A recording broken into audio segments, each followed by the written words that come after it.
Magandang araw. Aking tatalakayin kung ano nga ba ang tungkol sa Universal Declaration of Human Rights. What is Universal Declaration of Human Rights? The Universal Declaration of Human Rights articulates fundamental rights and freedoms for all. The General Assembly of the United Nations adopted the declaration on December 10, 1948. Ito ay ipinagtibay at upang magbigay kaalaman sa bawat tao na ano nga ba ang karapatan natin sa mundong ibabaw na ito upang maipaglaban din natin ang sarili or maipagtanggol sa mga taong nangaapi or nakakaapak sa ating pagkatao. What is human rights? Human rights are standards that recognize and protect the dignity of all human beings. Human rights govern how individual human beings live in society and with each other, as well as their relationship with the state and the obligations that the state have towards them, are the basic rights and freedoms that belong to every person in the world, from birth until death. Everyone is entitled to rights without discrimination. Ano nga ba sabi ang human rights? Ito ay at ang karapatang pantao, karapatang pantay-pantay para sa atin na ibinigay likas na ibinigay sa atin simula pagsilang hanggang sa kamatayan natin. Mawawala lamang ito kung tayo ay mawala na sa mundong ibabaw na ito. At ang lahat ay binigyan ng karapatan ng walang diskriminasyon. Ating bigyan pansin, ano nga ba ang mga diskriminasyon? Pero bago ang lahat, the human right to freedom from discrimination entitles every woman, man, youth, child to fundamental human rights. The human right to freedom from any distinction, exclusion, restriction, or preference based on gender, race, national or ethnic origin, language, religion, political or other opinion, age, or any other status which has the purpose or effect of impairing the enjoyment of human rights and fundamental freedoms. Ano-ano nga ba ang mga uri ng diskriminasyon? Una, meron tayong discrimination by nationality or ethnic origin, or tinatawag nating racism. Discrimination based on sexual orientation.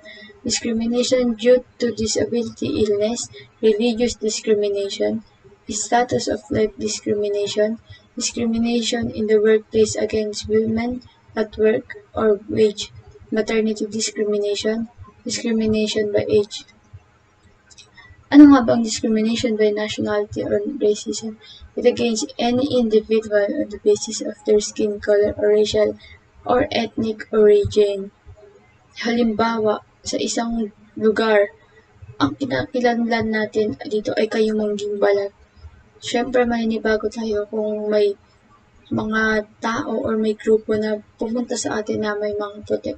Siyempre, ano igagawin ng iba? Yung iba, i-judge sila. Yung iba, bubulihin sila. Gaya nga lamang sa Amerika, nag-away-away sila dahil against ang mga white sa black.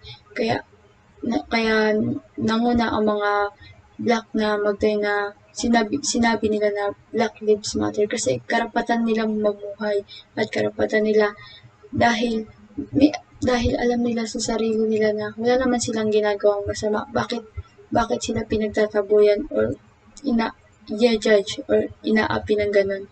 Kaya patuloy na may karapatan sila upang ipaglaban ang kanilang sarili. Discrimination based on sexual orientation, whether this men or women, and ultimately also includes transsexuals, bisexuals, metrosexuals, and anyone who has attitudes or ways that, according to the discriminator, are not according to their gender. Discrimination based on sexual orientation.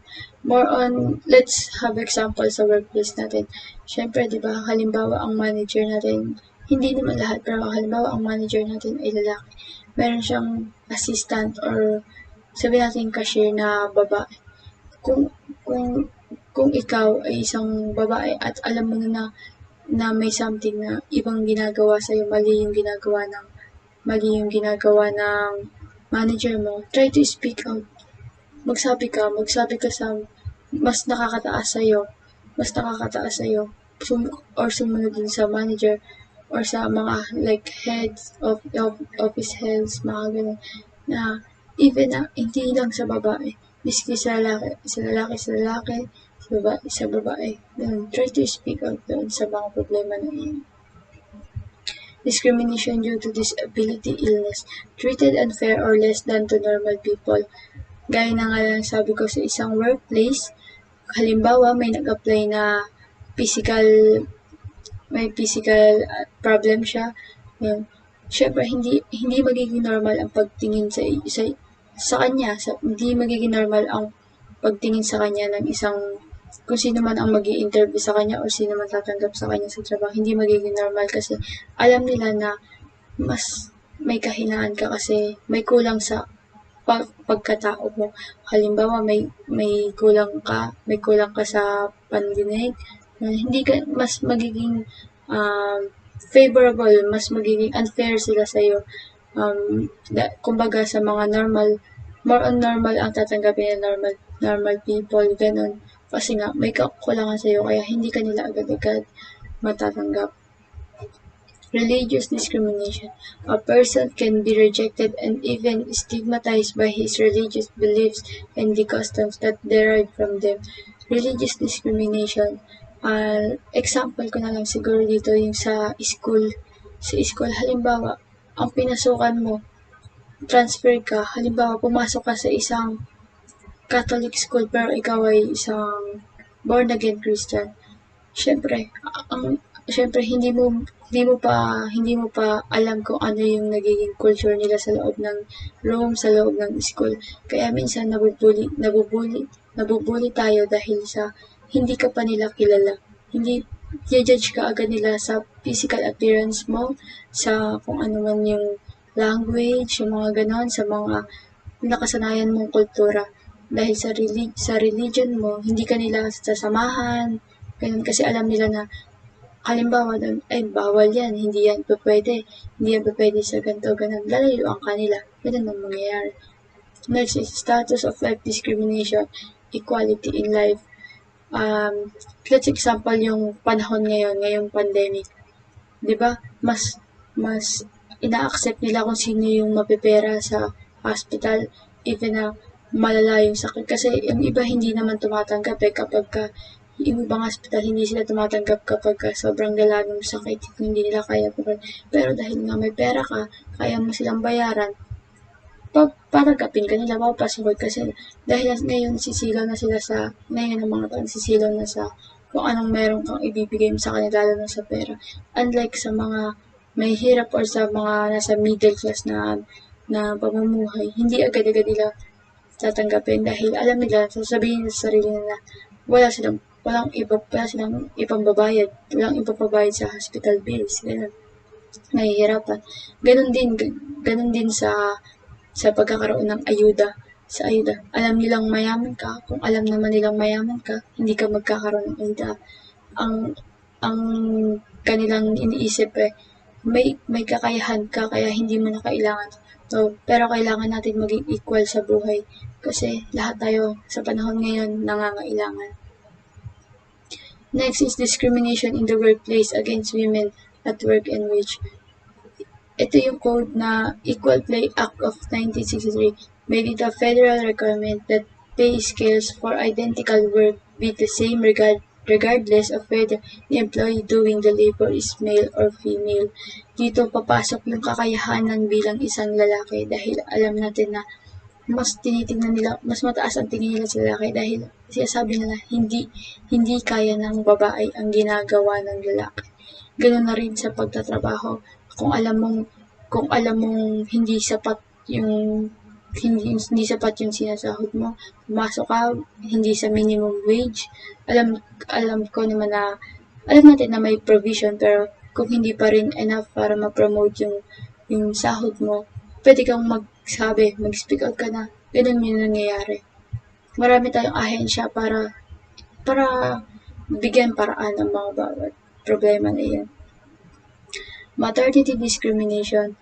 When you are treated unfairly because you're pregnant, breastfeeding, or because you've recently given birth, you must suffer a disadvantage as a result of the unfair treatment. Sa isang trabaho, kapag nag-apply ka halimbawa na and ikaw ay pregnant, mas mabilis ka nila tanggihan kasi sasabihin nila at iisipin nila, paano ka makakakilos? Paano ka makakagawa ng trabaho mo? And sa paglabas naman ng baby mo, syempre kailangan mo ng maternity rest, ganun. Syempre sila, isipin nila, mas malulugi sila kasi ikaw, babayaran ka pa rin nila kahit ikaw yung nagpapahinga. Discrimination by age basis. Dito, halimbawa, 40 years old and above ka na.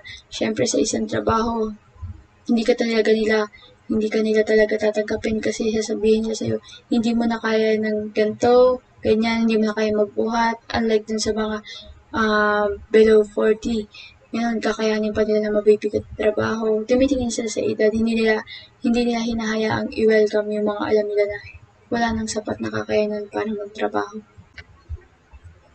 I've been listed down here the 10 articles. Article 1 being free, Article 2 freedom from discrimination, Article 3 right for liberty and security, Article 4 right to recognition, Article 5 should be treated with humanity, Article 6 to 10 is equality. Article 1 being free. All human beings are born free and equal in dignity and rights. They are endowed with reason and conscience and should act towards one another in a spirit of brotherhood. Kalayaan, karapatan mo maging malaya kahit saan. Pinanganak kang malaya, pinanganak ka na pantay ang iyong dignidad at karapatan. Karapatan mong lumaban kung ikaw ay naaapakan na ang pagkatao mo. Karapatan mong lumaban sa lahat ng bagay kung alam mo na sa tama ka. Kalayaan sa lahat ng bagay. Binigay sa atin ito, sabi ko nga kanina, simula sa ating pagsilang at matapos ito kung tayo ay mawawala na sa mundong ibabaw. Article 2, freedom from discrimination. The right to freedom from discrimination is internationally recognized as a human right and enshrines the principle of egalitarianism. The right to freedom from discrimination is recognized in the Universal Declaration of Human Rights and enshrined in international human rights law through its inclusion in the International Covenant on Civil and Political Rights and the International Covenant on Economic, Social, and Cultural Rights. Freedom from discrimination. Sabi nga kanina, everyone is entitled without discrimination. Wala namang karapatan, wala naman kalayaan natin miski na sabi natin meron disabled tayo, pero hindi natin karapatan na makatanggap ng anumang pang-judge natin kung anumang ikaka-down natin. Kailangan nating lumaban para dito dahil meron tayong binigyan tayo ng karapatan upang lumaban-laban dito. Article 3, right for the liberty and security. It focuses on protecting individuals from freedom from unreasonable detention as opposed to protecting personal safety. You have a right to your personal freedom. This means you must not be imprisoned or detained without good reason. Dito ay meron kang karapatan sa iyong kalayaan at seguridad ng buhay para protektahan ang sarili mong buhay.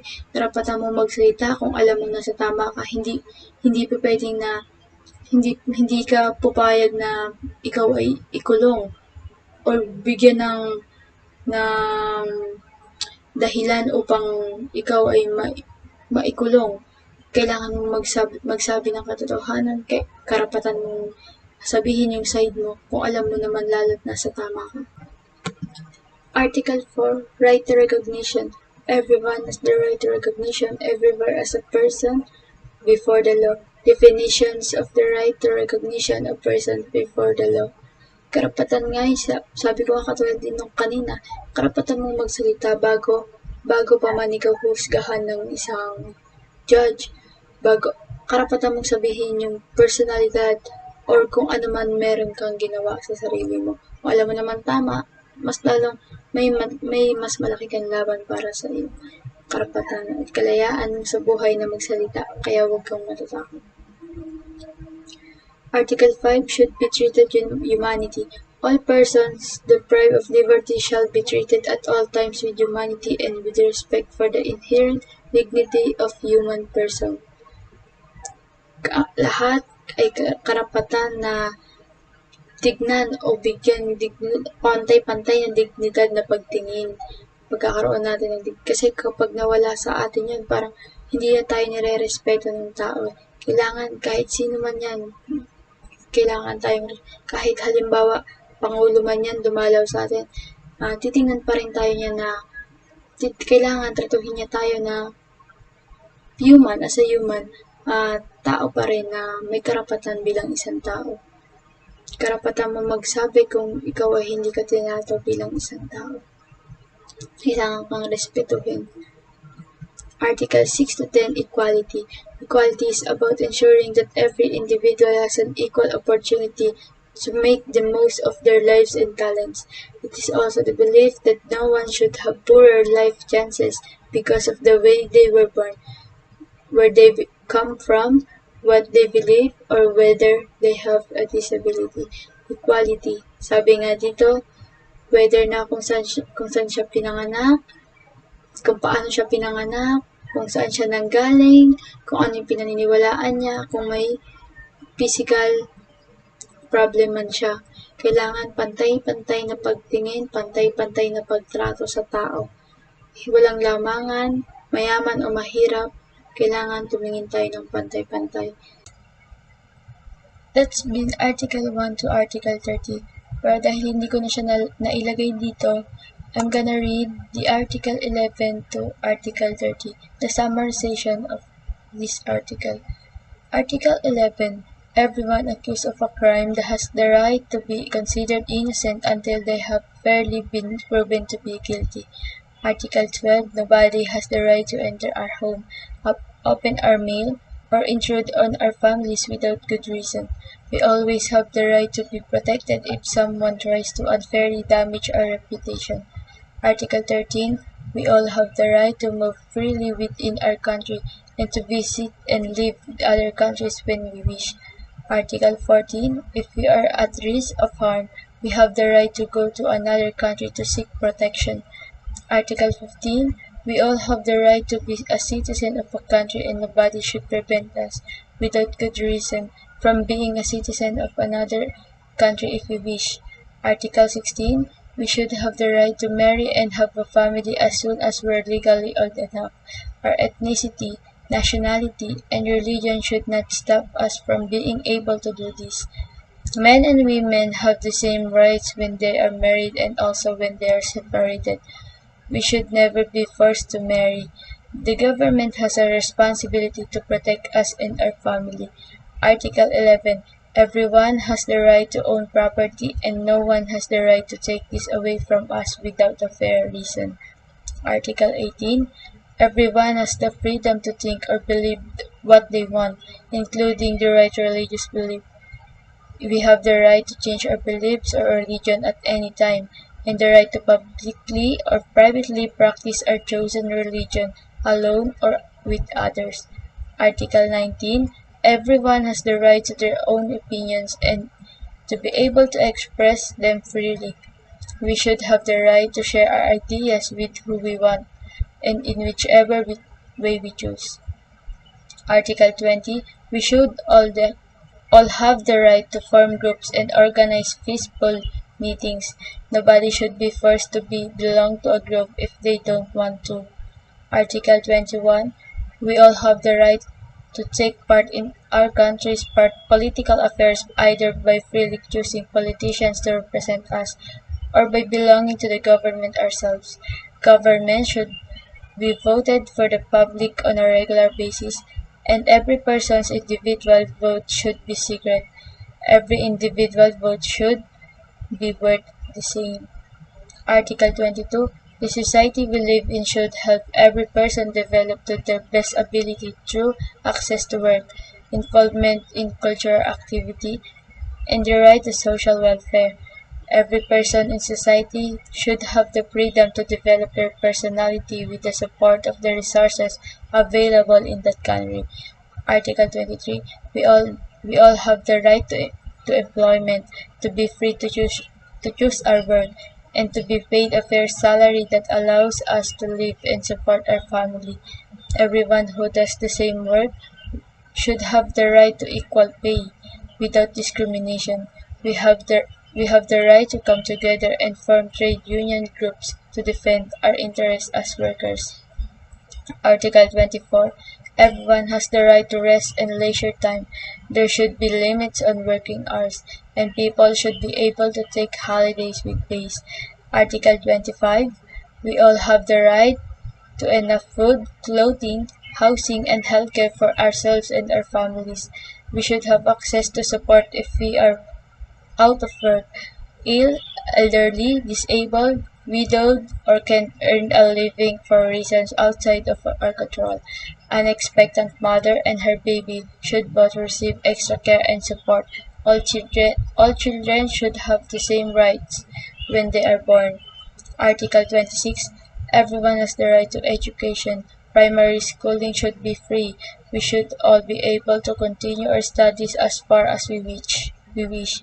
At school, we should be helped to develop our talents and be taught an understanding and respect for everyone's human rights. We should also be taught to get on with others whatever their ethnicity, religion, or country they come from. Our parents have the right to choose what kind of school we go to. Article 27. We all have the right to get involved in our community's arts, music, literature, and sciences and the benefits they bring. If we are an artist, a musician, a writer, or a scientist, our work should be protected and we should be able to benefit from them. Article 28. We all have the right to live in a peaceful and orderly society so that these rights and freedoms can be protected and these rights can be enjoyed in all other countries around the world. Article 29. We have duties to the community we live in that should allow us to develop as fully as possible.